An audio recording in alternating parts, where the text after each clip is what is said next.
So, Gavin, don't even act like we're not going to tell everyone that you didn't know what Voltron was before we started. In my defense, or any of the questions.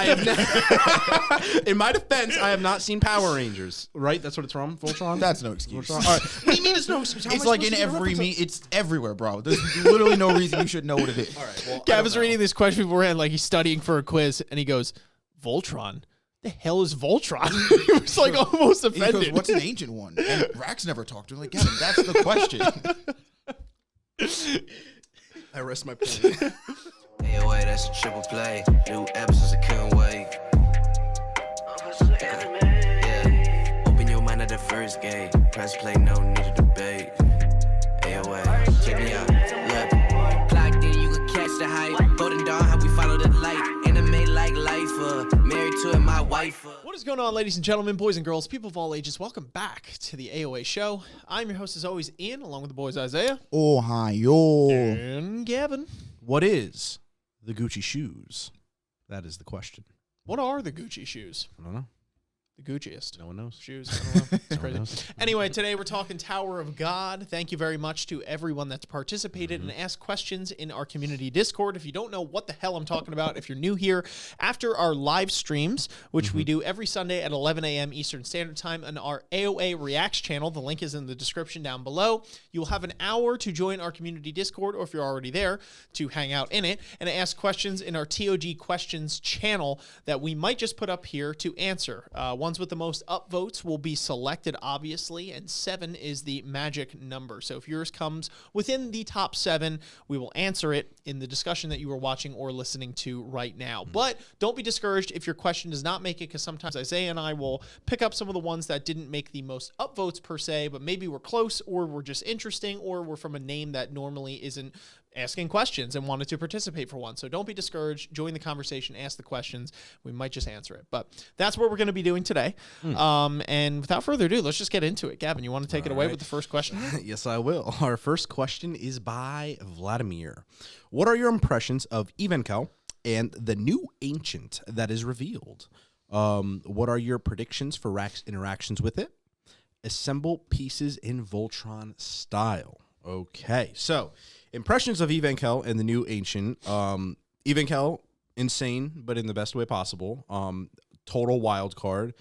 And, I mean, we've heard she's pretty powerful. So, obviously, the floor is named after her, and it looked like she was pretty tight with the administrator before she got fired.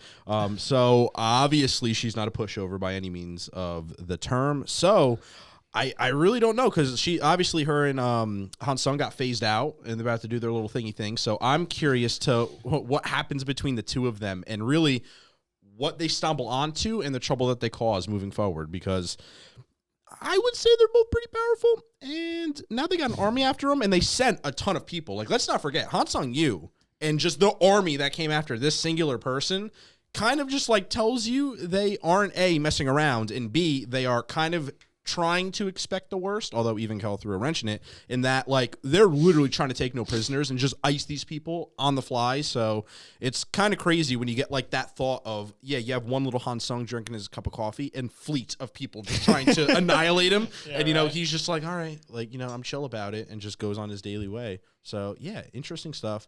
Next part of the question I should answer is, what are your predictions for Rax interactions with it, being the Ancient One Elephant? I honestly could not tell you, A, because I don't know if the elephant can talk. So Evankhell, I don't know if that'll stop, right? Fair enough, but like I don't know. Like, it's just to what extent is it sentient? I guess, like, does it have to speak through Evankhell? Does it just have a mind of its own and can just freely speak? I don't know. I'd imagine it's an entity that can't just be pulled out of Evankhell. More, she wouldn't let that happen, I'd imagine. So, like, is it like, hey, bro, what's going on? Like, I'm your old homie. Like I really don't know what could happen. Like, does he tell Rax stories or it stories? Like, I don't know, bro. Like, I'm grasping for straws. It's an elephant. Granted, Rax is a crocodile and he can talk. I don't know.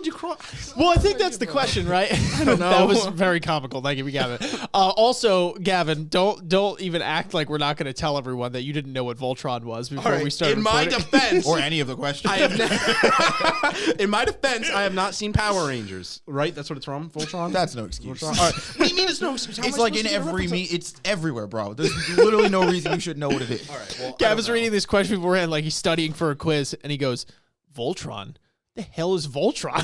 He was like almost He offended. goes, "What's an ancient one?" And Rax never talked to him. Like, Gavin, that's the question. I rest my point. No, but I mean, here's the question, right? In terms of backtracking here, what are your predictions for Rack's interaction with it? I think the question is if the ancient one is Evankhell, if it is the elephant, if the elephant, if it is live, if it's sentient, if it's spirit that's kind of, you know, going through Evankhell, like what the actual ancient one is, right? Like that's my question, because it seems, if I'm not mistaken, they refer to Evankhell having like ancient blood or being a part of that race, but like that's the thing. Are you an ancient one? You look humanoid and you could call upon these things, or you might be one of them. Does that just mean you were native to the tower before Jahad and gang rolled up and did whatever they were doing? You know, I think that's kind of the thing here, because from what it looked like the elephant was like a spirit that was kind of summoned, at least from what I saw. It was like a stand. So I think that Evankhell is the one that's actually communicating, and maybe that's kind of being channeled through her. I don't know. So that it's a hard one to answer, but I mean, that would be where my head is with it. I think if there was to be some sort of interaction, I don't think it would be some like, let's sit down by a campfire and talk. I think it might be, if there is any interaction, or, you know, this weird telepathical connection that they have, it's probably something feral, I would say, like almost animalistic instinct, that it's like maybe they know, if you know that there's something up, that they could sense that the blood, they could smell it. I don't know, something like that. But that's just really kind of going off on a tangent. I really have no clue at the end of the day. And what are your impressions on Evankhell and well, the ancient? Yeah. Evankhell's kind of a bamf, you know, kind of the stereotypical, like, come in and just kind of chaotic, neutral, chaotic, good, Chaotic maybe something. chaos. Yeah, just chaos incarnate, like something going on. It was very timely that Evankhell came back, obviously, which, you know, we love to do, where it's like Saved by the Bell type thing. So Evankhell comes in and is just like, has no other reason really to fight from what I've seen, except you're killing one of my subordinates. So like if Han Sung was just on a different floor, would it have been the same thing? Is it like you're ready to go to war with Jahad on a whim like that, you know, type thing? That's what it kind of seems like in terms of this character. But there might be more to it. I mean, this is, I think, what was she, ranked 60, if I'm not mistaken? So it's like beyond just power and scale, even if she's got a couple screws loose, like I'm assuming she kind of has a little bit of know-how on what's going on in the tower, how things work, what people are doing, maybe, or just literally a force of nature. Who knows? But I think that will be interesting going forward to see what the relationship is with Han Sung. If they had something planned from the start, Evankhell was going to come back, playing the long con. I don't know. What do you think? I think so. First off, impressions, they're both cool. I do kind of think that it is a little bit more of like a separate thing, where like Evankhell, the person, and then the ancient is the spirit. Okay. But I mean, you know, I guess it definitely could be that they're like, you know, either more linked, or that like maybe Evankhell used to be the spirit, or the ancient used to be just the spirit, and like through some crazy shit that happened in the tower is now become like a person. I don't know, but I kind of feel like they're rocking like the persona Stan type thing here. Kind of about it. Yeah. I think she's cool. She's definitely like your classic like hard ass, you know, kind of a couple screws loose, you know, not taking shit from anybody. And I think she's kind of got like a little bit of like a pride thing, because I mean, if this floor is like her floor, you know what I mean, and it's been that way for so long, I think it stands why, like, if these dudes roll up with a fleet onto her backyard and are like, we're gonna kill Han Sung, she's like, the fuck you are? This is my house. What do you mean you're just coming down here like guns a-blazing? Is it like, A, does she actually own that floor? I don't think so. I think the administrator, as we saw, is kind of the one who has the actual last say. But, you know, nonetheless, I think it's funny to have a character like that. And what do I think about what Rack's possible interactions with it? I think it would be cool. I think, if anything, it could give Rack insight as to what this whole ancient lineage is, what it's about, what, you know, if the elephant spirit thing we saw plays like a one role in the whole ancient backstory, and Rack's species plays a different role. I think the main thing is getting just more backstory, like through their interactions, getting more backstory on that, because maybe that ancient might identify Rack and be like, oh, you're blah blah blah XYZ thing, and it's like, you know what I mean. So I don't really. I think if anything, we're just gonna find out more about one of them, whether it's Rack or the elephant spirit. I don't know, but a symbol like that would be cool. But I kind of feel like that was, at least from what I remember, like that was the thing with Rack's species specifically. But yeah, I don't know how they'll get down. Power Rangers. All I know is I want to stand or something like that. I'll take an elephant. That guy was dope. Oh man. Anyway, moving on to the next question here. We have by John at Dawn. Thank you very much for the question. John at Dawn says, how fucked is Rachel's head actually? Wow, coming out with a bang. We saw a lot of signs of depression and self-hatred today. Do you think she really wants to leave the tower, or was that just something she said out of depression? Now that Bomb is finally about to let her go, why do you think Rachel is suddenly intent on making sure he continues to chase after her? Do you think Bomb will do what she wants and continue to chase her? Goddamn, there's like 8 questions.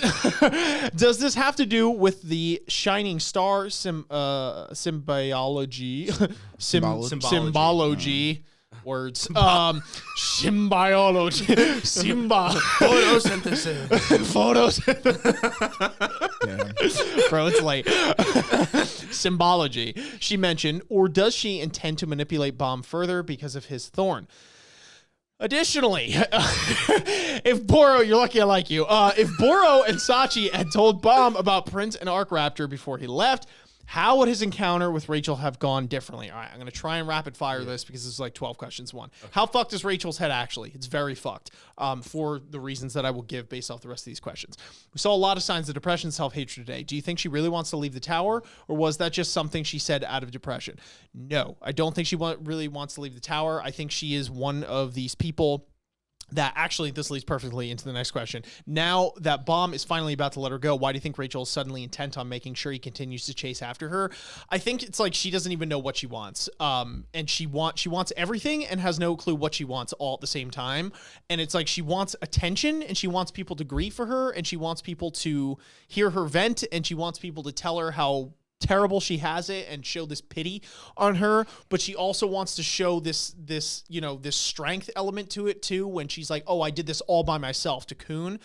She's really just kind of down in the mental dumps, as it were, within her own mind. Her self-talk is terrible. She thinks she is garbage, so that's what she betrays. That's what she portrays, rather, the whole time within her character. So she's like, Bomb, like, I'll kill you, I'll do whatever, but then realizing that it's like Bomb is really the only person who remotely gave a shit. It's like, oh, no, don't leave. Like, you got to do this, right? Like, I have to stay relevant in your life. And I think that's just what it is. It's this toxicity and this negative energy, unfortunately, Rachel is a character that was written by a human who understands other humans. And basically what I'm getting at here is that this is not something that's not very uncommon. It's not something that's all uncommon to people, just in general, unfortunately.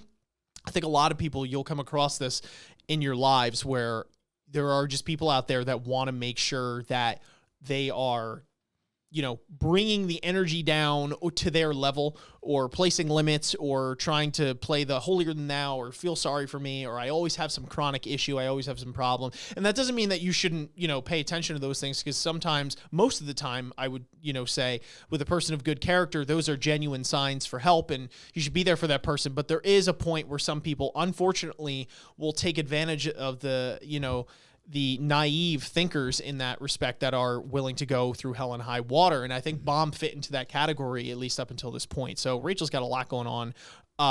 Do you think Bomb's going to continue to chase her? Yeah, I think he is now, just because he wants to know the questions, or the answers to his questions. But does this have to do with the Shining Stars symbology she mentioned, or does she intend to manipulate Bomb further because of his thorn? Probably. I would say that, again, I think she does know some stuff. I don't think she's just lying straight up. I think she wanted to pull that card as a last ditch effort in the event that Bomb just totally wants to do away with her, like he does right here. But I guess the question is it even worth it for someone like Bomb? That's where I lie. And additionally, if Boro and Sachi had told Bomb about Prince and Arc Raptor before he left, how would his encounter with Rachel have gone differently? I actually don't know how much differently it would have gone, and that's no disrespect to Arc Raptor and Prince. Not that it would imply it, but I think that Kun is definitely like top tier in terms of who Bomb really gives a damn about, and that's not to say that their deaths don't mean anything, because I think it would make it, it would fuel that rage and that need for revenge. I don't want to say revenge, but to push her away. But I think it would be pretty similar in the sense that Bomb would probably tell her just like, listen, piss off, don't come back, or I'm going to kill you, But anyway, I hope I answered that question thoroughly enough. Anybody else have any points on this one? Yeah. So how fucked is Rachel in the head, actually? Very fucked up. Saw signs of self-depression and hatred. Do you think that she really wants to leave the tower, or she's just going through she's going through what she said out of depression? I do think it's out of some weird version of depression. I mean, she clearly is somebody who like has been hated for so long that she almost enjoys and understands and feels more comfortable being hated than being loved. So I don't know if to be honest, half the things she says are what she wants, but she just wants people to respond positively or negatively. And I honestly think it's a preferred negative to what she's saying she wants, because like that feeling is so comfortable for her. She you know what I mean? She understands, which is ironic because that's entirely brought on by herself. You don't have to do that. Just for people to respond at all. Yeah. I would say just to feel something, not feel irrelevant. Right. But I mean, like the going so hard as to try and induce a negative reaction is not something you have to do or should strive to do. No, it's sad. Now that Bam is finally about to let her go, why do you think Rachel is suddenly intent on making sure that she can, because it keeps her relevant? And one, I'm going to be completely honest with you guys. I think just like story beats, it keeps her relevant in the story, but it also keeps Rachel relevant in Bam's life. Again, if this is somebody who craves attention and wants to be that star, quote unquote, the worst thing, like Bam can hate her. Bam can, want to kill her. Bam can do whatever, as long as he doesn't leave her alone, as long as he doesn't cut her out of his life, as long as he doesn't do away and move on with her, because then she's irrelevant. Then she has then there is nobody in this tower that gives a genuine fuck about her. And to her, that is a worst fear than being hated, than being hunted down than being constantly mocked and ridiculed, all that stuff, which again is just so ass backwards. But what do you think? Do you think that Bam will do? What do you think Bam will do once he continues to chase her? Does this still have to do with the shining star symbology that she mentioned, or does she intend to manipulate Bam further because of his thorn? I do think she's going to manipulate him, because that's just how she has operated our entire knowing of her. And I don't, Rachel doesn't seem like a character that wants to change, or to be honest, is capable of it. Like I said, I think she's so cemented in her hatred. Or sorry, not in her hatred. I mean, like in her hatred, but in being hated again, in receiving that negative response from people, that there's literally negative 5 signs that she wants to reflect on that, change that kind of reaction she gets from people or anything like that. And then if Boro and Sachi had told Bam about Prince and Arc Raptor, would things have been different? Probably not. God, do I wish they would have been different, but again, like you're saying, no disrespect to Prince and Arc Raptor, but fuck, dude, if he found out that Kun was dead by Rachel and that didn't get him to want to kill Rachel, nothing will. I genuinely don't think anything short of Rachel was actually the one that killed Arlene, maybe, yeah. And I don't even, and it's that's just not Bam. He's gonna, be give her a million chances, and I kind of really just don't fucking get it, if I'm being 100% honest with you. And I'm kind of over this nigga just being giving her way too many chances than I personally think she deserves. But that is me. Gavin, go nuts. What do you got? All right, speed run. For how fucked Rachel in the head, I don't even have to answer that. She's just an asshole. We saw sign, depression, hatred. Do you think she really wants to leave the tower? No, obviously, for the explanation that they had said, I don't think she wants to leave the tower. Something said at depression. She's messed up. Now that Bam is finally about to let her go, why do you think Rachel is suddenly intent on making sure he continues to chase after her? It's definitely just a mix. Loneliness sucks, and she just Other than Yura, she has nobody else, and Bam is the only person who actually genuinely gave her the time of day, especially when I would say she was at her most vulnerable back in the cave, and that is her only connection. She loses that. She's all alone, even though she thinks she's alone to begin with, so she can't cut that tie. Yeah, it's just very unfortunate. Do you think Bam will do what she wants and continue to chase her? Yes, because Bam just needs to climb over that hurdle. I thought he finally got there, and he's starting to backtrack.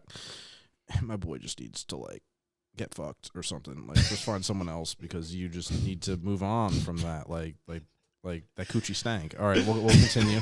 Does this have to do with the shining star symbology? You say that and then just keep reading with a straight face like you didn't just say the most ridiculous thing I've ever heard. Look, man, I need to give another explanation for what's going on, because you guys already dumped it into the ground. Now, does this have to do with the shining star symbology she mentioned, or does she have to manipulate Bam further because of the thorn? Obviously, she needs to manipulate him further. It's kind of ironic with the shining star symbology, because honestly, the way, I mean, we've already mentioned this before, but she obviously had knowledge of Bam before entering the cave, so it seems. So whoever gave her said knowledge had already told her predisposition that this person that you're going to, this is, his legacy or his journey. He's this great person. So obviously off the bat, before meeting the kid, she's going to be jealous of him. And after meeting him and having an interaction and realizing how good of a person he actually is, that just makes her even more jealous, because she feels like she isn't that person. She wants to be him in every way and be what he amounts to be. She feels like she physically can, obviously, by her own self-loathing, and she is taking it out on everybody around her and self-destructing, leading to where she is now, and it's completely her fault, and you just need to get over yourself. But this is... So, yes, and then the second half, obviously, she's going to manipulate Bam. She does it to everybody. Additionally, if Boro and Sachi had told Bam about Prince Narcraptor before he left, would this have changed, or would this encounter have gone differently? No, and I don't, honestly... It doesn't matter any death you give him, just for the mere fact that she has something that information that Bam wants so desperately, she is going to hold it over his head, no matter who dies, what dies, whatever, until Bam gets those answers, and something else inevitably comes up that he wants to know information-wise from Rachel that is going to keep her alive until he gets everything that he feels that he needs, which he doesn't. It's going to continue going down this route, which I hate very much. I digress. Well said. Well said. All right. If you want to just scroll down, Gavin. You're literally like, I can't believe you said Let's that. move You're on. still loading on it. I can feel the pain in your face. No, you're good, bro. Rachel is like someone, it's like Brings it out. you could do a whole character personality breakdown of, it'd be unenjoyable, but of someone like this, because it's like the more I read this story, the more it's like, unfortunately, you see this example played out a lot, just in I mean, not to this extreme, obviously we're talking about the tower, but it's just like, in general, there are just people out there like that, where it's just like, they like the whole, it's like she's like shanking Bomb in the back, and then it like, he'll turn around and be like look at her and just be like, no, like, I won't do it again. Well, I that's promise, the thing. it's It's like, like, it's like you think about like therapy, like if you were to sit her down, and like the thing is, it's like she wants that attention, and like, she wants it. Every person needs some ounce of attention. Bam gives her attention. However, she can't get over the self-loathing and jealousy of who Bam is and how she wants to be him, that she will never accept it, but she so much desires it, and that's why Yura is being held along the way it is, because she's some support mechanism for her in the short term. However, if Yura was gone, then she literally would just culminate into this dark mass of just blah, and just like, accept Bam. Who cares if you're jealous? Just be a homie and help him out, and don't be a bitch. But you're not, because you're a bitch. So It's just like, so there's pissed. people that like that character, bro. That's what gets me, bro. I've seen niggas say the phrase, I love Rachel. Why? The fuck is wrong with you? Like, what? How do I just don't see any possible, like, see, people say it's human, and I get it. Like, emotions that she shows you see in other people. I have never seen someone to this point in my entire existence, and I'm like, bro, if I did, honestly, I'd get my own kneecaps and crawl away. Like, I don't even think I'd touch them. Like, I could not. but it's like, I could have but poked it's like someone the with a human stick thing. near that. The Like, I don't human know. thing in this to me is to like try and want to grow just in spite of those flaws, right? I don't understand the like, I love Rachel because she's like this. That doesn't make any sense to me, because Rachel is everything that a human being should not strive to be.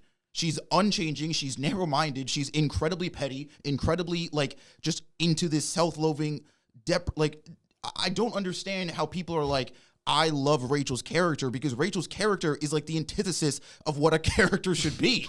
Nobody or no thing should want to be like or Rachel. anyone with character. Yeah. And so these people were like, well, you just don't get it. She's human. And it's like, if that's what you think being human is about, recognizing those kinds of flaws or some of those flaws you might have in you, but like another character, I don't know, Wang Nan, wanting to grow and change those things and get better for the people around you. Again, even SIU has said this in her blog, like Rachel's character is about like understanding her flaws, but instead of identifying that as a problem that she needs to fix and grow from, attacks everybody around her for it. Yeah. That's just literally the opposite of how you grow as a person. Yeah, and what throws it is I can see an argument for other characters who didn't have someone like Bam in that support system. For me, I can show them pity because they might not have had anybody from day one, their mother who died, etc. They've been by themselves for the rest of their lives, whoever, but she is just like the perfect character who has someone who wants to help her. Quite literally, and it's her actively denying that help and putting herself deeper down. Like,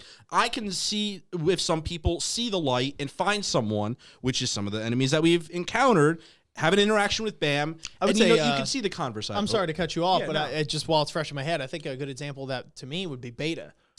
Someone who didn't have anyone, and to be quite frank, I wanted to just smack when I saw him on camera because I was or on panel because I'm like, get the fuck out of here. But that would be an example just to exactly. And it's like at least me, I'm not speaking for all of you, I've come around to Beta in his character. Like, you know, I can start to see like I'm cool with him. Like, I don't want to fucking wring his neck and just like ice him. Or Elaine. Like Elaine was someone who from the gate was like, you know, was put into this box and told that like this is the life she has to live. No ifs, ands, or buts about it. She didn't have anybody like a Bomb being like, well, you should strive to be better and you should like really like try to be different and like, you know, be able to identify like who you are and like that was like part of her character when we met her, right? Is that she felt she deserved this. There was nobody that like told her that like she as an individual is worth more than her family or you know, their desires or what the tower wants from her and all that stuff. But it's like, yeah, it's like the thing is like she had that. She Bam. There's nobody better. Yeah. There's literally nobody better to have in your corner. I would in this whole fucking story than fucking Bam, bro. Because almost to a fault, this nigga loves people. Like, well, yeah. That's what it is. Is that Rachel doesn't see that as a positive, you know, that he is there for her. She just gets more resentful and jealous at the fact that Bomb. Well, yeah, you know what it is? I think that, and I don't want to speak for all Rachel fans out there because I don't think this would be the case with all of them. Some people might just literally like her for everything that she puts on the table, and while I don't, go for it. Whatever. But I think, if I had to guess, a lot of people that sympathize with Rachel apologists, as it were, the RDF, confuse the she's human argument a lot.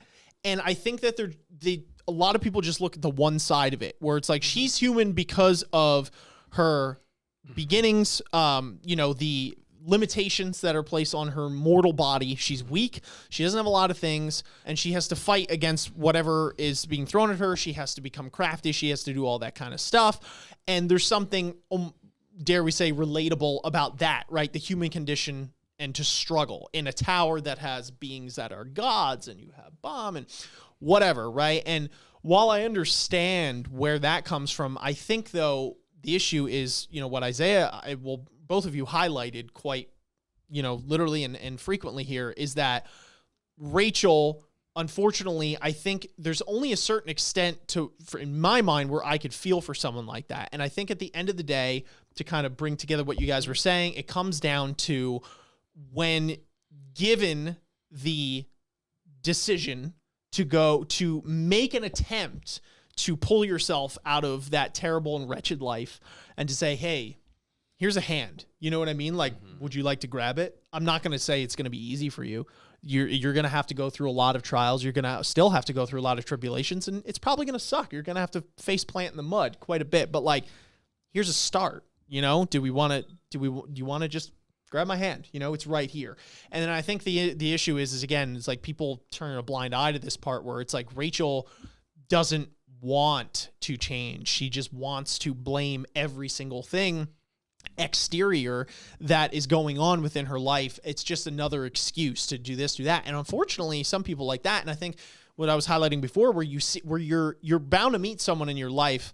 Most people, I would wager, would meet someone in their life that would have similar personality style. But I think the real redeeming quality and whether this person is worth trying to really genuinely help is if that person wants to try and actively help themselves, or try and accept that helping hand.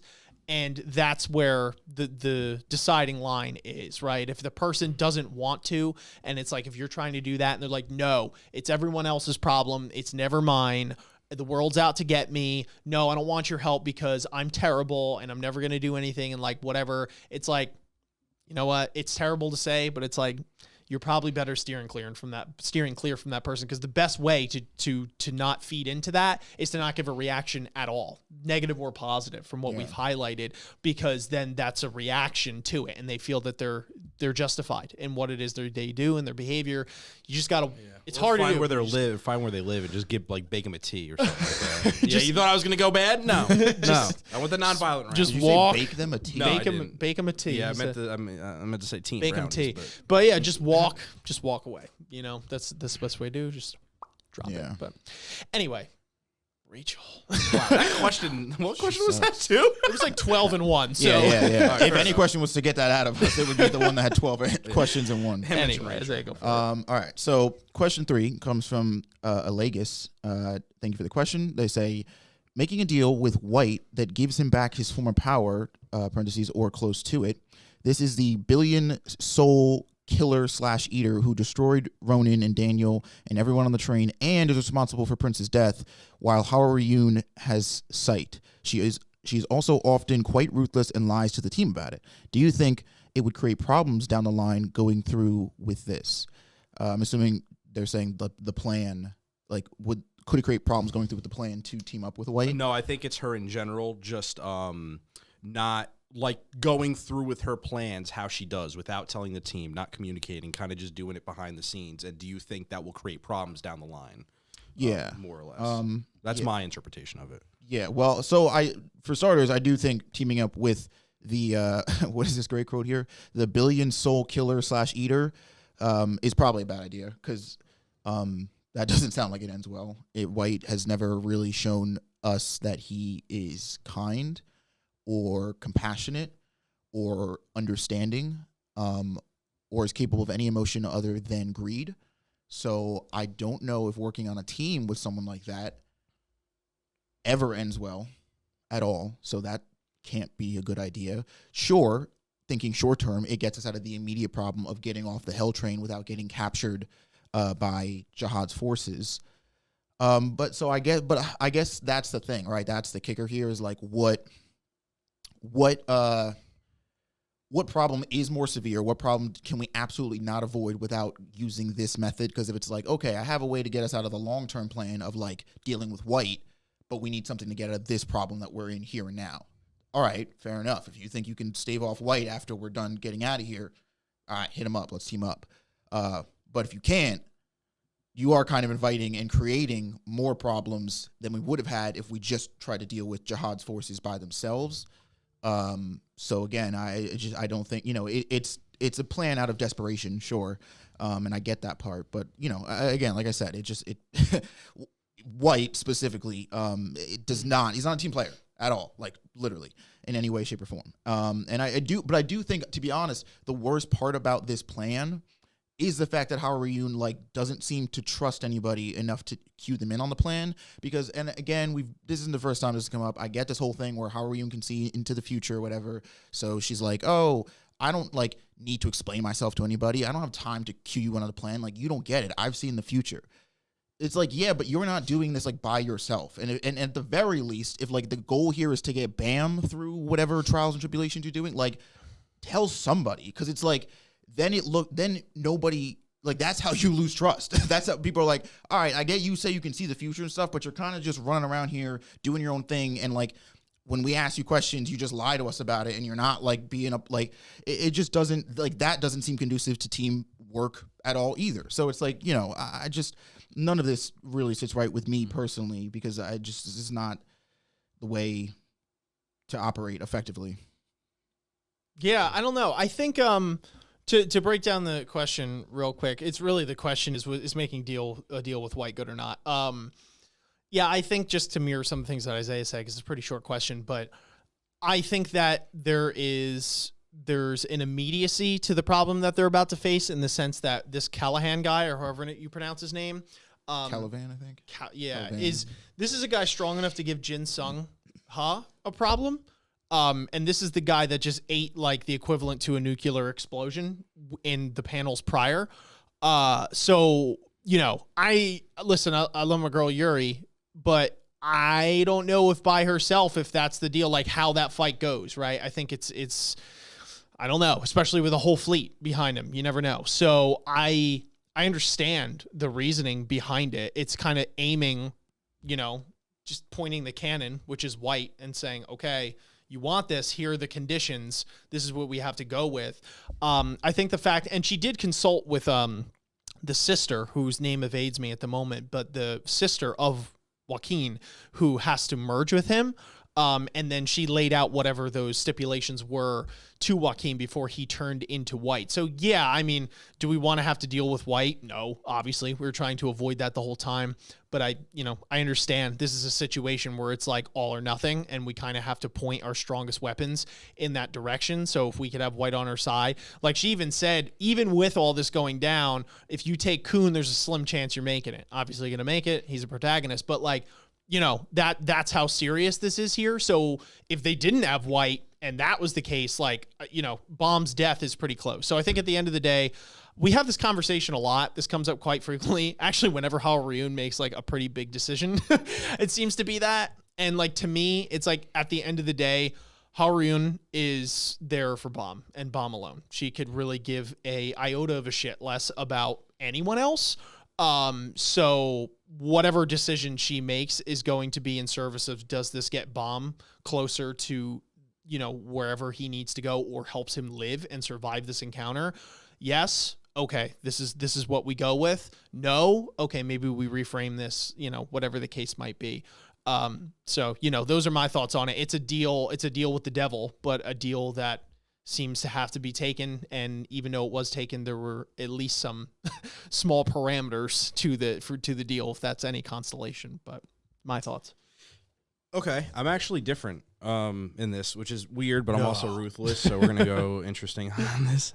But making the deal with White, I actually liked it. Oddly enough, and here are my reasonings. For me, actually, the parameters that they set, I don't even take them as a modicum of truth, or not truth, but obviously, since it's stated, it's going to play a role in some way, shape, or form. But prior knowledge that we know of White, when they merge, their whole minds get messed up, and there isn't really, you don't know who's going to have full control or partial control or any control, and that's what was stated in terms of, we're making these parameters, but ultimately when we fuse, we're going to hope that his sister kind of like one-ups him on the mindset and like really follows through with these plans, because if not, we're going to have trouble. So since they stated that, you kind of, I would imagine it's going to play a role in terms of he is going to not want to kill them all. Still be, White, but either way.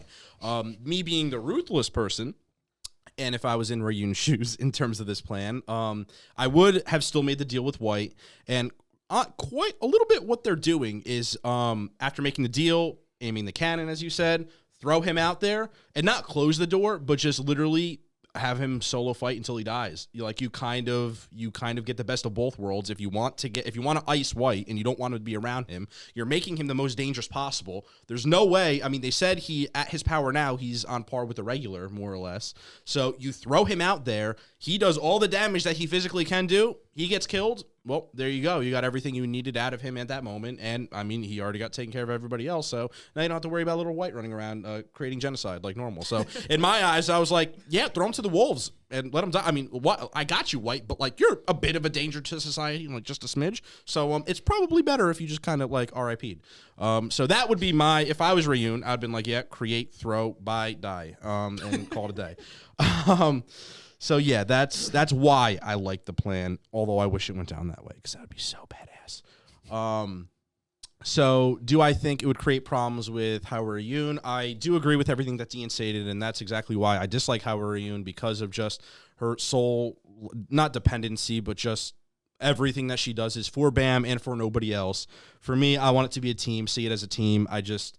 I don't like her being an individual, just messing stuff up and potentially putting people at danger. Like, at least give them a warning of some sort. Like, I get if it's, oh, you don't want to tell them in case they disagree and it's going to be blah, blah, blah, and I know more because I know the future. I get that whole, like, I get that mindset, especially if you just worry about Bam and everybody else can go die. Okay, well, then I'm just not going to really like you. Like, you're a person, you'll help us get through it, and they're not going to kill off all the main characters. Okay, but, like, you just, like, get knocked down a couple pegs. Like, can you just be a better teammate, even though you're not a teammate, and you say you're not a teammate? I get it. Just be a decent person. At least say I feel something like to Gavin's someone. like her boss, and he's bringing her into like an employee evaluation. He's like, "How are you?" It's not that you're not bringing in numbers, like, because you are. It's just like literally nobody but Bam here likes you. We just need you to be more of a team player. That's it. You know what I mean? This is a company. Think of us like a family. Okay, we all care about each other. I want you on the team. I want you as a team player here, and like also like care about maybe one other little human being other than Bam. Just one. And her answer is, no, I only care about Bam because I need to get Bam to where he needs to be. And my exact answer to that is, well, do you see all the people around him that make Bam happy for being Bam? And that's Bam. You want Bam to be Bam? Well, then take care of his teammates and don't let them all get iced. Please, like, just give them some insight, and I promise you'll make it there. They've made it this far together. You think they can't keep on making, just throw them a bone. That's the interesting thing with Haruun's character, I think, for me, is a lot of her arc is whether she prioritizes Bomb's happiness at the end of the day or Bomb's mission. Yeah, it's and I think there's obviously, well, I don't know, I think there's some play to that from some, from prior read-througs that we've gone through where she's let Bomb kind of go out on things that maybe weren't necessarily the best decisions and says, okay, Bomb, like, do what you want. And then there's some times where she hides stuff. So I think there's just like this play, there's this seesaw back and forth of like what she prioritizes, and one thing sometimes takes over the other thing, etc. So I think that's interesting arc for her character. And I think at the end of the day, it's like going to come down to the, ultimate thing. Like, what does she decide to do in those terms when it comes to Bomb? Like, does she, split down the middle if that's possible? Does she go one way? Does she go the other way? So I do find that to be, slightly interesting. To be fair, way back, they were going to, kill all their teammates and just give them with a whole set of new ones, and then, her and Hans or Jin Sung were just like, you know what I mean? Like, go ahead, like, do your thing, even though it wasn't, it might not have been the most optimal way of going, etc. But then they proved themselves the whole nine. But yeah, I think that'll be interesting. Cool chick. Yeah. How cool of her to do that. I like her. wild. I was just upset she didn't get a bikini shot with Endorsi in that pool. Who knows? Maybe if she works with the team, they're like, "Yo, how are we? We bought you this bikini." It's not in the stars. I don't think so. I'm not getting my hopes up. I'm not holding my breath. I wouldn't just put it that way.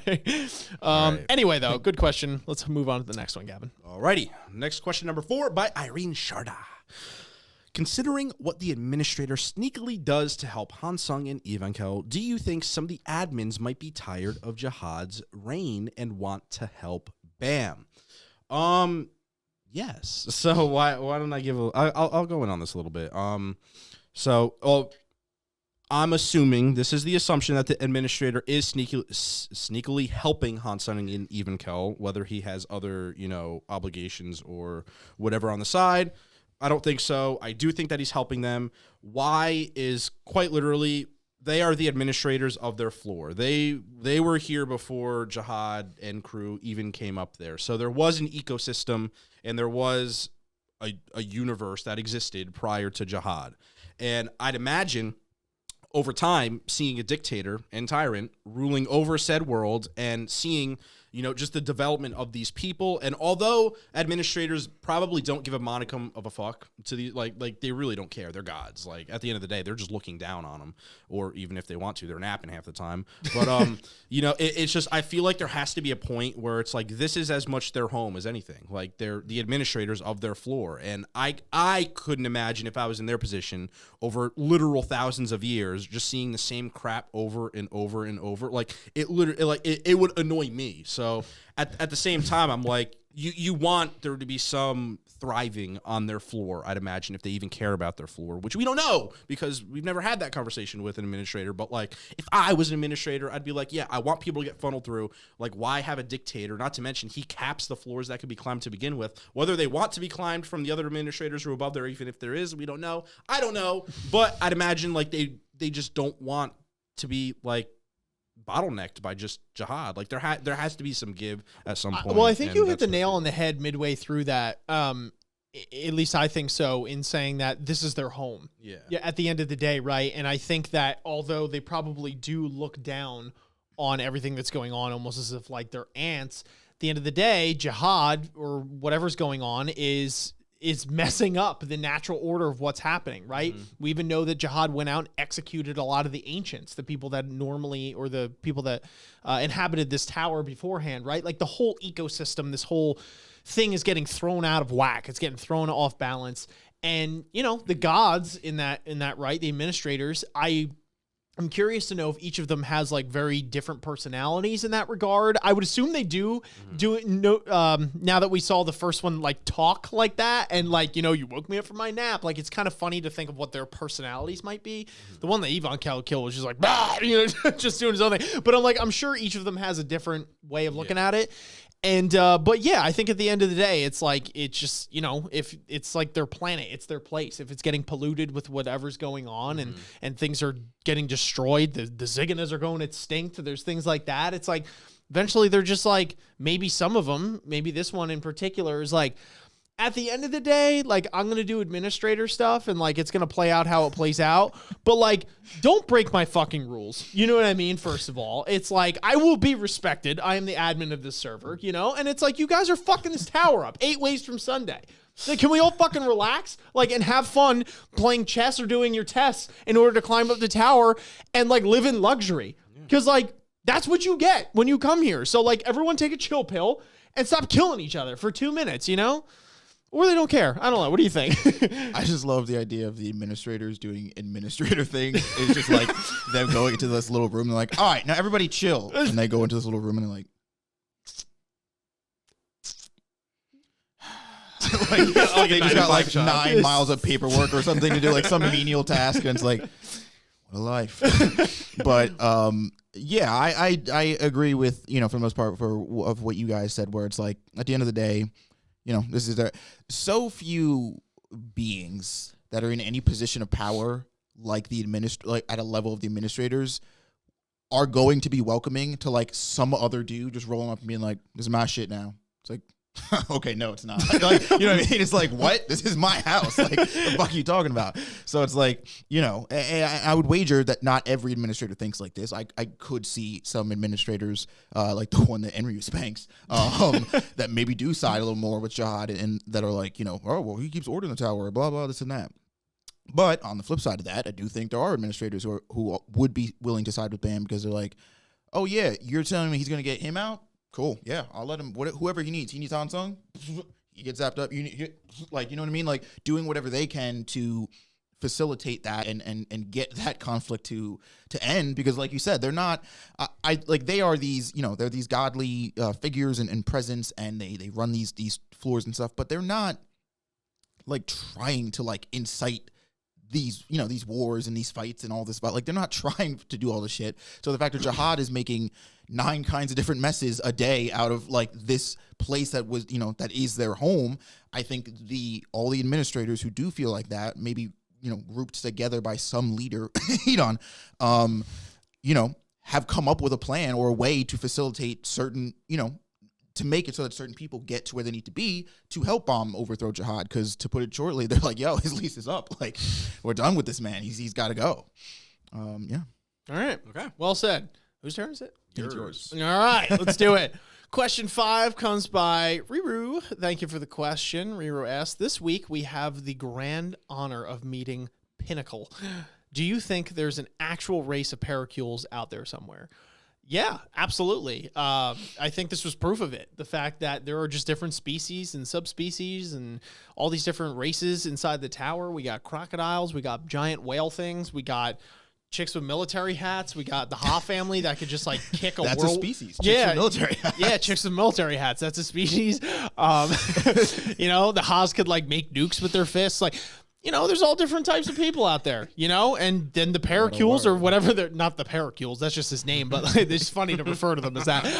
That race, the pickles, whatever they are, like I'm not gonna call them Paracules. That's disrespectful. The pickles. Well, actually, that was literally gonna be my answer because there already is a diverse amount. You got the dills, you got the sweet and sours, you already got a whole bunch of different types, and That's Paracules was just left outside of the jar for a little bit too long, and he just dried up a little bit. So there you Damn, go. he said he's no, a for real, defect. hit the nail on the head. But yeah, I think there's a whole race of them, man, and some of them are strong, some of them are weak, some of them have probably some natural abilities and inherent talents, and they might lack in some areas and excel in others. Just all these races in the tower, right? Rack is some huge dude that could throw a spear really well and make rock shields. You know what I mean? Like Pickles can't do that. You know what I'm saying? But like maybe they can do something else. Like, you know, con you out of your money or like something like that, like Paracule would do something like sketchy like that. You know, they might be like con men or something. I don't know. They each got their own thing, you know, but What a yeah. blessing. Yeah. Listen, not everyone's got it made. You know, you're not, true. and not everyone's a coon out there. Yeah. Some people are At just least they're not Rachel's though. No, Like, that they- is they true. Can take solace in that. Exactly. So yeah. Yeah, I think there's a race of them. Yeah. They definitely all have a height complex because whoever's pickle's bigger is obviously going to be like a stipulating Well, matter. that's not a height. That's a different complex. White has a height complex. Yes, White has a height complex. Confirmed. The That's PP canon. thing, that's a different complex. No. I'm saying they are pickles, so whichever one's taller, that's the complex. It's an inside joke. You're okay. But the other thing I wonder is, for a nickel, can I tickle? Where have I them? been? You didn't even hear that. For a pickle, Wow. can I get a tickle? No, For a can I nickel, tickle pickle them the tickle for- the nickel? Wait, can I tickle them for a nickel Tickle my nickel to the pickle. with my dick? Oh, never mind. Oh, now we have to talk about Demonetized. dicks. Oh, now we want what? to bring up Yeah, penis. here There was we no go. reference. Yeah, They're here we pickles, go. their height, Gavin all right. thinks we're dumb. Try and I throw it don't inside. I Gavin know. thinks we're fools. Chapter 800. Unreal. First of all, White has a height complex. All right, let's Yeah, not that's remember this is the confirmed. moral. I'm of not the talking question. about White. No, I don't care. This is the moral. What was This is really what this question comes down to. What? That White has a height complex, okay? What? And it's canon. And SIU tweeted it, but then immediately deleted it because there was a whole uproar. A civil 100%. war started. It was crazy. Yeah, so that's Yeah. really the moral of this story Height here. Height is has a deleted. weight complex. Height has White a white. has a height complex, and Paracule and his species have a pickle complex. And by pickle, I do mean penis. I can't stress that enough. They are very anxious and concerned about the sizes of their penises. I mean, maybe that's the revolution. He might have got a pill or something. He might And have I know what figured you're saying, something out, and Isaiah. hey, you never What know. if they have women in there? Like, they can't all have penis complexes. First off, surgery has come a long way, my friend. Have you Let me ever tell you. Googled? Is all I'm saying. Wow, this video just got demonetized quicker than hotcakes at Denny's. No, it's fine. We're like 20, 30 minutes in, right? Thank God I edit these. That's all I gotta say. Got a lot of bleeps on this video. Oh man. Like beep, beep, beep, beep. It'd be like fucking heart rate monitor, bro, going off. Beep, All right. beep. All right, Isaiah, why don't you hit us with the next question here? I'd love to. So the next question comes to us from Yorno Yama. Thank you for the question. They say, what do you think Maschenny's plan is? Is she secretly going against Jahad? And if so, why? Why did she tell Jin Sung what's about to go down on the station? That's an interesting, way to phrase the question, because I do think that her whole thing here was not just to ruffle Jin Sung's feathers and be like, hey, what's up, buddy? Because like that just seems like pointless, quite literally pointless. Rather, we do know that from meeting her younger self on the hidden floor, that she's not this like, oh, it's always been my dream to be a princess because I just want to make Jahad happy and serve him. And she's like, no, I kind of want to fight and fuck him up a little bit. But like, because of her circumstances, I would say, i.e. being born into the Kun family and showing whatever specific talents and or traits that she excels at, has become a princess. And because of that circumstance, now literally cannot interfere with Jahad and probably by extension his empire, the whole princess system and all that stuff. So I actually have a feeling that she's been like low key looking for some roundabout solution or some way to circumvent this whole system that Jahad has put in place. And I think it started with the 13th 12-month series weapons. I think that she believed that if she could get either certain ones or enough of a couple, that like she could use that power to sort of, to sort of, get around the whole Jahad putting Princess in trance stuff. But also, like, yeah, in a weird way, this is her way. Like, if she can't like roll up to Jahad's door, so to speak, and just be like, "Yo, Jahad, let's square up. What's going on?" The next best thing I would think is to undermine his empire in any way, shape, or form. And in this specific instance, especially since we're basically about to go to war, like in my mind, no feat is too small. Any way that you can cut Jahad's empires at the knees, so to speak, is something. You know what I mean? Everything adds up. Pennies make a dollar type thing.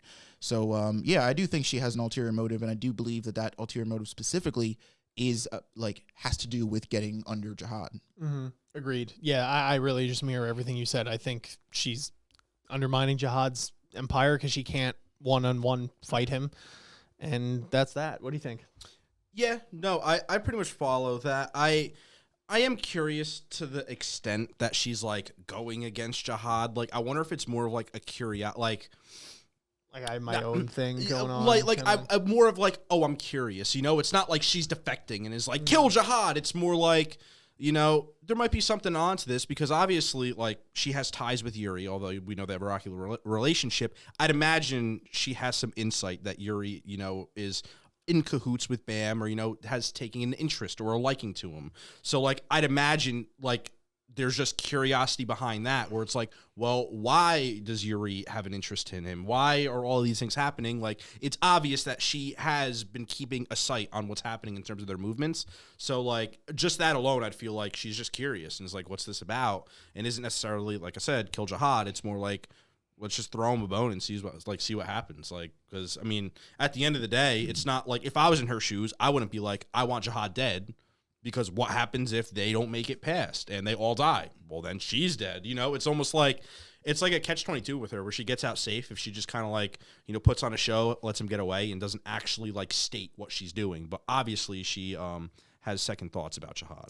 But I think that's what it is with her because from the hidden floor, and granted this is different because we're talking about two different versions of these characters now, but like with Edon and Maschenny and even Jahad, young Data Jahad, we saw that like all it took was like a little bit of prodding to get out like who they are really as characters, like what it is they really want, what it is they really believe in, and what are the things they're really willing to fight for. Yeah. And granted, that's a different mission, again, when we're talking about the outside versions of these characters, because they've had so much more time, in a sense, to be corrupted and to be sort of beaten down by the system. But I don't believe that those versions of them are gone 100%, or that they've been flipped. I'm not disagreeing with you. In fact, that is quite literally her case. However, the question is she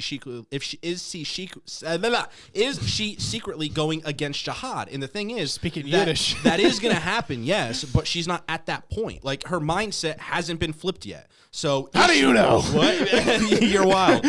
Well, she hasn't seen anything, I would imagine, that would cause that change in mindset that would reach those deep roots inside of her. And that's why I'm saying eventually she's going to get to that point. Yes, we've seen it with Dorsey. We've seen it with Yuri. Like, that curiosity is there, quite prevalent from the scenes that we've shown. However, that doesn't mean that at this point she's going 100%. She's not putting all of her eggs in one basket. It's still there. The thoughts are still there. That's why she's throwing them a bone. But it's not like she's saying, I'm going against Jahad and killing him. It's trying to be analytical with the situation and playing the cards and seeing where they land. And if they land in a favor that deep down inside is who she really wants to be and is able to thrive, well then yes, when that time comes, she's going to come out and be like, yes, like this is what I want, this is what I need. But if that fails, and bam, it's not going to happen, but say they were all iced and died, and that dream can never come to fruition, she is going to be where she is at currently now. And it's like, for her, I feel like it's a risk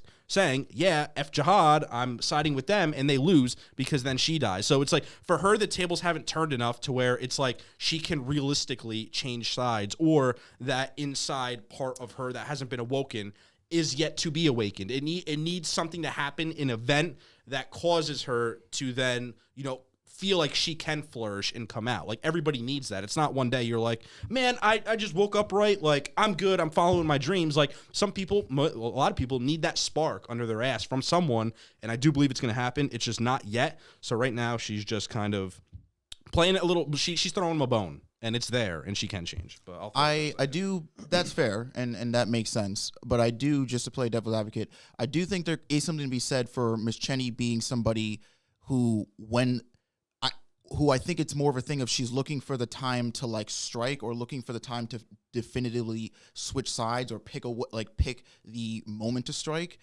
whether she fails or not. The risk is always going to be there, but I kind of feel like Maschenny is somebody who, again, and I'm just really basing this off of her attitude when she was fighting Jahad, because she has moments where she's like, yeah, I'm kind of terrified right now, but I'm also kind of incredibly excited by this, who, despite the risk, would hate herself ultimately more for like never taking that shot, because like it's not the safest time to do it, or it's not, it's not the most opportune time. Like, of course she's going to look for the most opportune time, and of course she's, just being analytical about it, going to try and, get as many of her cards in play as possible for when the time comes.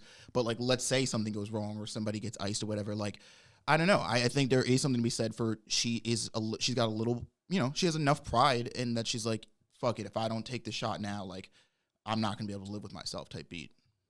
yeah, I can see that eventually, just not right now. I just know that Jahad would bitch slap the shit out of Maschenny, and so she doesn't want to deal with that right now. She's gonna have to do some cockamamie bullshit. You're on drugs, my guy. To go under it. Yeah, why do you sound like you're on fucking? He gave me those starry eyes, like, I'm shot, bro. Like, you guys ever seen a fish dog? Like, Yeah, dude, Ever every seen night. Boss Fish? Okay, it's an anime. Damn, I still haven't watched that, bro. Gavin. Never mind. I'll save it. That's right. all right. Anyway, last question, Gavin. Oh, motherfucker. Take it This is away. a long one. All right. So I'm so sorry in advance. I'm kind of losing it. All right. We got introduced to a sneak peek of Corpse Commander slash Squadron Commander, inconsistent translation, Kallavan, in this bunch of chapters. Or at least we got a sneak peek. Okay, yeah, we did. I think so. We know that the other characters work for him. Okay, that Jin Sung Ha thinks it might be difficult. Yes, he did. Even for him, and that Yu Han Sung called him the human collector. Can you speculate a bit on him? Okay, stop laughing, you motherfucker. Like sneaking in a bunch of more precise questions.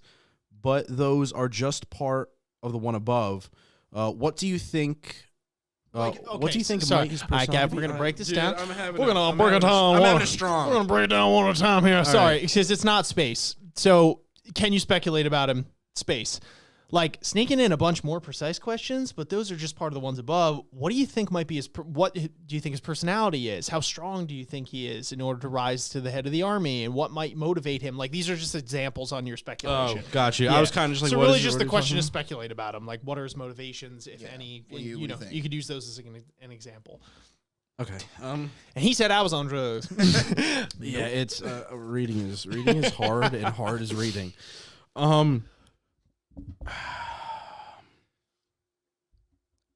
Well, he plays the piano. And we know. All right, no, motherfucker. I'll wait. All right, go ahead. I'll go ahead when I want to, and I will go now. All right, so we know he likes to play the. All right, all right. What's up? Welcome to the Gavin Show. It's your boy Gavin here with fucking no one. Here's my audience. Let me get a clap. Oh, that's not a clap. That's not. There we go. We'll get a clap from the audience. Yeah, you can say whatever you want. So speculations on him, I have no clue. No. No, hold on. All right. Hold on. No, I'll go. So personality-wise, obviously we know he plays the piano. He is somewhat stouted to be someone of a higher, knowledgeable in many senses. So he's not going to be a pushover. It seemed, I mean, we read, I believe is in the blog post, he's going to have a very militaristic style in terms of running his show, which would explain why he would be called the Human Collector and have a literal army of just like 800 people, because he's going to run it like a military and probably have these precise attacks and motions and, you know, flanking, whatever. Like, it isn't going to be easy to beat him by any means. How strong do you think you need to rise in, how strong do you need to be to rise that high in the army? I mean, all I'm saying is usually the guys on the top are at the top for some reason, whether it's their decisiveness, whether it's for their charisma, whether it's for their pure intelligence, just their battle savviness. I'd imagine he has a mix of all three. I mean, maybe not charisma as much. I don't know about that, but he's definitely not a pushover one-on-one. I'd imagine he can hold his own in the fight. What would motivate someone to join the army and work through the ranks with everything that I just said? And I feel like it all comes down to the leader in some set way or stone. That can get diluted, I feel, if you have a very big army, because it's like, yes, you can stand out and, you know, have a big speech to all your people and, you know, try to be inspiring and, you know, like give them a reason to follow you in a sense, which can happen, but I feel like it might come more with the treatment of his like to the people under him that he allows power to. So say he's the leader, obviously he's going to dissolve the power, not entirely, but to people who are like maybe little commanders of their little sects of the army. And, you know, they're going to be renowned people. Like a lot of it, I feel like in the army is you join because you want to make a name for yourself. And there are going to be people who made a name for themselves under this person who already has a great notoriety in the tower. So it's like, you know, if somebody wants to be in that atmosphere and they want to be, you know, right underneath him, if he's praised so much, like they're just going to want to be a part of his army. Like, you know, that's kind of just like an army thing. So yeah, I feel like that's a lot of just like he was a strong individual who had other strong individuals who looked up to him. And then from that, he was just able to gather more people and then eventually an amalgamation of who he is now. And I'm sure he wasn't the greatest person along in that process in terms of getting said people. But that is really all the speculation I believe I can give on him. Yeah, we'll see how ruthless he is. I want so many Bohemian Rhapsody references when we go through this, and I want to see him shred the piano at least at some point. And if that's relevant at all. Yeah.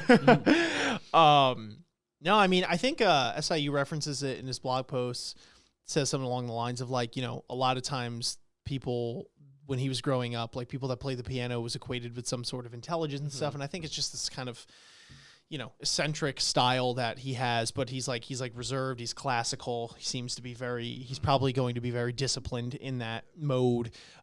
Enjoys the fine things, but, you know, like has this like regimented air about him. The guy probably knows how to play the piano and speak 10 languages and, you know, and conduct military operations. Like that's just this dude. He's probably gone hard in the paint to get to where he is.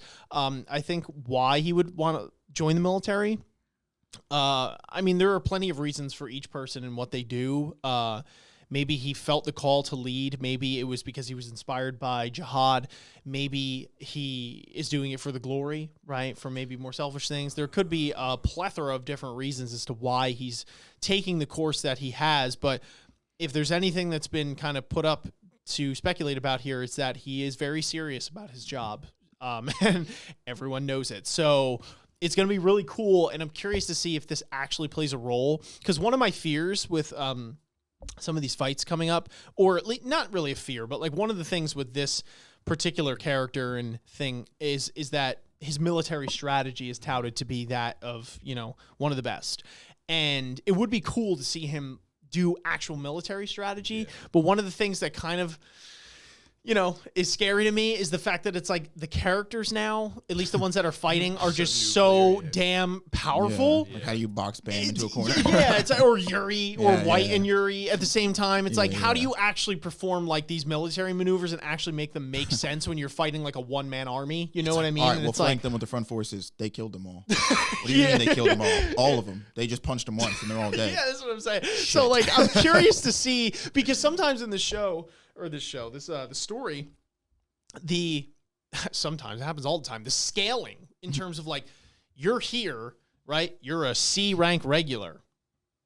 Yuri's like off the screen, you know, like, and it's just like so ridiculous where it's like we saw with Maschenny and Jin Sung. She annihilated her entire fleet on accident. You know what I mean? And her nuclear power thing, which did nothing to him. That's the thing. I don't know how much his military strategy is going to come out to shine and whether it's going to be just him in general coming out to play or like if he has some weird underhanded tricks up his sleeves. Like, I'm curious if it's him individually that's very powerful and he's going to come out and fight, or it's like he's just got a way with being able to organize people on such a level that it's like even if they are at odds to lose, he has a way of manipulating them in a way to turn the tables. I don't know. I think that last thing you said is kind of where I stand with this character. I hope it's because at least from my, so to be honest, I'm just working off of, I don't know if Gavin hasn't, but Star Wars Rebels. Yes. You watch it. In the later seasons, one of the characters that's introduced is Grand Admiral Thrawn. And he literally has his credentials that are touted are literally this guy's 100%. He's an incredible, he's the #1 military strategist. He is the best at hand-to-hand combat, and he understands war basically. He was from birth studied war and every aspect of it and how to win them. And I think part of that comes not just from knowing that you can handle any situation you're in, but like you said, is sort of the chess game aspect of it, of being able to take all the pieces at your disposal in your army and be like, all right, any general could just throw these soldiers out into the front lines to greet them at the train and probably get some result. But I'm going to think a little bit more on that. I know that if I put X people here and Y people here, actually this suits this team's position better for, whatever. And part of that, I think, in terms of dealing with this team, because we have such varying degrees of power scaling, is probably, to be honest, and maybe this is, but pairing them up with suitable matches, right? If we've got your Whites and your Yuris, let's probably get some high rankers and some people who are in that class that even if they can't beat them, at the very least separate them, right? Because if, let's say, the goal, Yuri's not, Yuri isn't one of the targets as far as Jahad's order, right? Because she's not just kill everyone on the hell train. Kill everyone on the hell train, but it was everybody who had a ticket. So Yuri is not technically one of the targets. Or if they even knew she was on the train because she snuck on. Right. So it's So I guess my point is, if someone like Yuri is a problem for you, that's a variable, because it's whoa, she's way, that would be a problem for us to deal with in terms of strength. Get some high rankers, isolate her, and then go after your targets. Because, you know what I mean? Bam and, Kun and company are strong and they have powers. But if he's got Jahad's army at his disposal, all it takes is put those rats in a small enough corner and you've got them in a box. You can win. You know what I mean? So it's I hope he has that level of, again, harkening back to someone like Grand Admiral Thrawn, that level of strategy where it's I'm not just going to run around here and throw shit at them until they maybe I hit them. It's no, I know what I'm doing. Everything I do, every place that I put somebody is all working towards this one goal of getting us the victory. Yeah. Something I got to add. I could answer that question completely wrong. I literally explained why people would want to join his army, not why he joined the army. So just that is what I was going on. I was I thought you were saying what kind of cheese is his favorite. I'm totally sorry. You're insane. I actually hit that, but yeah, so I didn't answer that correctly, but either way, I do agree with what you guys are saying. Another variable that I want to throw in there, which I'm curious if he has a backup plan for, is Jin Sung, because now he is heading towards said train station, and we know what kind of a tank Jin Sung is. So not only did he plan for who's on the train, but possible extremely high variables in terms who would come. I think that's going to be the real. That's going to be the determining. Yeah, factor, I think that's going to be the real test of is this guy up to snuff? Is hey, 38 variables just came in on my plan that I wasn't really expecting, but it doesn't matter that I wasn't expecting because I was already expecting for something to go unexpected. Yeah, exactly. So I'm kind of ready for this. We just have to pivot our plan and utilize people, like you were saying, isolate, find matchups where it's this guy has this ability that just absorbs nuke fist. That's all he can do. But fuck it. We're going to use it. You know what I mean? Just stand in front of Yuri and just eat it. You know what I mean? Or whatever, right? Stupid shit like that. I'm curious to see what the tools at his disposal and sure. how he works. works. He is his final tool. Jin Sung comes up and then he comes out floating on his piano playing, and he looks at Jin Sung and he's like, mano y mano, and they have like just this Well, epic fight. if I'm not He's flying in mistaken- midair, and you know the Bugs Bunny meme where he's like this. Oh, yeah, He's playing- and he's just going ham on Dude, the but what piano, if like, that? flying But what around. if that's like legitimately like his Shinsu, like his attacks, like he hits a certain key and it's like it like blasts like a laser or something. For the No. piano. That'd be insane. Like if he plays a symphony, it's like pew, pew, pew. No. We're definitely That would be going badass. way too hard on the piano. That was literally just I was a about quirky to thing say, he did, I'm but 1,000% sure the piano is straight flavor text. Like that has zero relevance to his character or how he fights or anything in the story. But you guys are like, yo, he played piano. It's got to be everything that's about No, this all character. I'm It's saying, Rhapsody, all I'm okay? saying is on the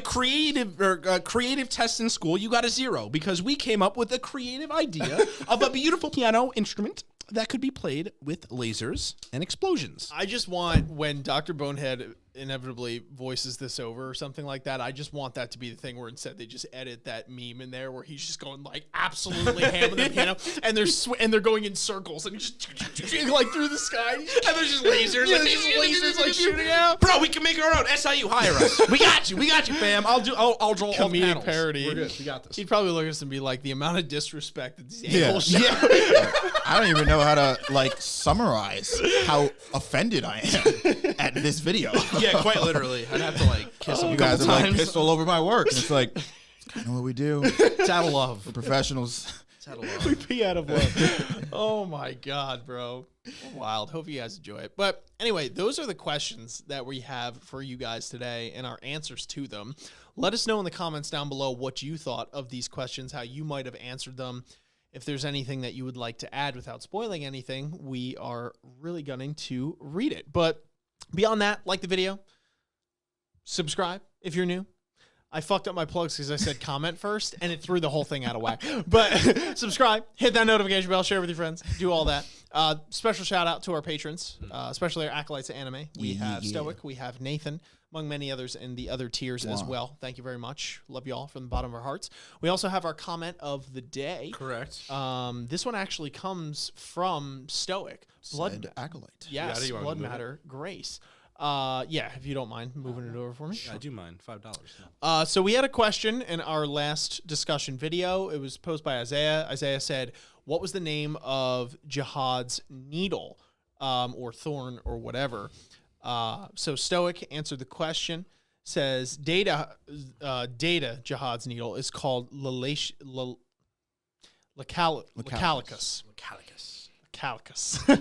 Needle of War. And yes, it's named after a fish. Regalicus. It has 3 stages. Lecalicus, of course, Coelacanth, and Leviathan. So answer the question correctly.